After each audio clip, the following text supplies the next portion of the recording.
So আসসালামু আলাইকুম everyone. দেখো আমি সকালে দেখে গিয়েছি আমার পায়রা সব আমাদের ছাদের উপরে আছে। তো আমি টিউশন থেকে এসে এই কাহিনীটা দেখবো জীবনে ভাবতে পারিনি। এখন আছে আমি আমাদের চাষা ভাইদের ছাদের। আমি তোমাদেরকে একটা জিনিস দেখাবো, দেখলে তোমরা অবাক হয়ে যাবে। তো দেখাচ্ছি তোমাদের। দেখো তো, দেখো এই যে পায়রাটা দেখা পাচ্ছ, আমি সকালে দেখে গিয়েছি তিনটে পায়রা আমি উড়াতে দিয়ে গিয়েছি। ছাদে ছিল তিনটে। তো আমি টিউশন থেকে এসে দেখি একটা পায়রা মরে পড়ে আছে আর দুটো আমাদের ছাদে বসে আছে। তো এটা নিয়ে আমার অনেক পায়রা সব ক্ষয় হয়ে গিয়েছে, কেউ বিড়ালের পেটে গিয়েছে আর কেউ মরে গিয়েছে। এখন এই দুটো পায়রাই আমার ভবিষ্যৎ। তো আমি সব পায়রাগুলোই জবাই করে খেয়ে নেবো। আমার 13-14টা পায়রার মধ্যে এই কটা পায়রা আছে। তো তোমরা একটু সাপোর্ট ভালোবাসা দাও, তাহলে আমি দামি পায়রা তুলবো।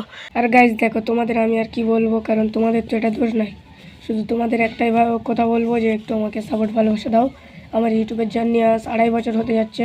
তো তোমরা একটু সাপোর্ট ভালোবাসা দেখো প্লিজ, তোমাদের কাছে হাত জোর করে বলছি। আর আজকের ভিডিওটা এখানে শেষ করে দিচ্ছি।